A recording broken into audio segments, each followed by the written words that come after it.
L-Assoċjazzjoni Internazzjonali għall-Falkunerija u l-Konservazzjoni ta' Tajr tal-Priża, l-IAF, kellha kliem ta' tifħir għall-mod ta' kif pajjiżna qed jara fil-Falkunerija bħala għodda għall-immaniġġjar u l-konservazzjoni tal-bijodiversità. Fil-fatt fittra li l-Kap Eżekuttiv tal-Assoċjazzjoni bat lill-Ministru għall-Ambjent Aaron Farrugia u stqarr kif minn dejjem kien impressjonat bil-mod miftuħ u illuminat li pajjiżna tratta kwistjonijiet li jistgħu jkunu emozzjonali u stqarr li bi pjaċir jappoġġja l-politika ta' pajjiżna lejn il-falkunieri f'pajjiżna, dan għall-konservazzjoni u r-riabilitazzjoni ta' qasafar tal-Priża. Iżda il-Falkunerija eżattament x'inhi?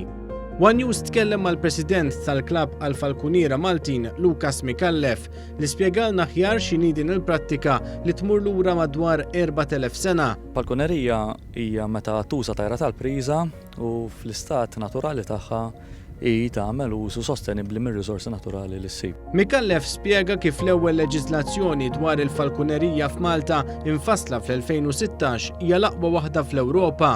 L-IAF li hija International Association for Falconry and Conservation of Birds of Prey li aħna membri affiljati magħha, għarfet li leġiżlazzjoni Maltija hija l-aqwa leġiżlazzjoni li tħaddan l-Ewropa. Fil-fatt illum il-ġurnata naraw li template tal-leġiżlazzjoni tagħna tintuża minn pajjiżi oħra, ġifieri għandna biex inkunu kburin fiha. Fuq ix-xahri lejn għajn tuffiħa, iltqajna ma' Joseph Barbara, falkunier iddedikat li kien qiegħed iħarreġ waħda mill-ħafna tajr tiegħu.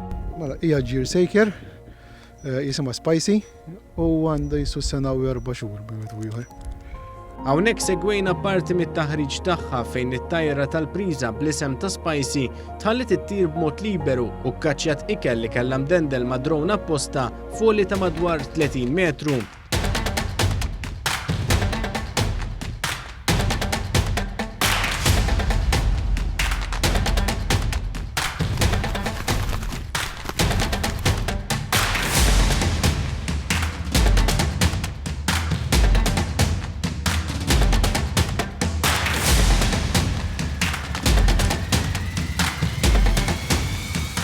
Barbara spjega kif din il-prattika tirrikjedi dedikazzjoni kbira, dan hekk kif kuljum jiddedika ħin għal manutenzjoni u l-alf tat-tajr li għandu u jiddedika sigħat sabiex iħarreġ lil dawn it-tajr. U jien nieħu jisu 4 sigħat kuljum, 5 magħhom ġifier minn tal-inqas. Imbagħad skont x'għandek u x'm'għandekx ma jtinqas tal-affarijiet tagħhom u affarijiet minn dawn. Il-President tal-Klab għall-Falkunerija Maltin, Lukas Mikallef, spjega kif pajjiżna l-futur tal-Falkunerija jidher wieħed sabiħ e kif ser ikun qed jintuża l-benefiċċju tal-ambjent Malti permezz ta' bosta proġetti ġodda. Meta naraw l-qudiem proġetti ta' riabilitazzjoni li qed diġà naħdmu fuqhom, kif ukoll għandna proġetti ta' biex neradikaw speċi invażivi, pereżempju minn kemmuna li qed naħdmu jitfid mal-era u mal-Ministeru għall-Ambjent ukoll biex kemm jista' jkun nużaw teknika pratika naturali u ma tħallix impatt negattiv fuq l-ambjent fl-aħħar mill-aħħar.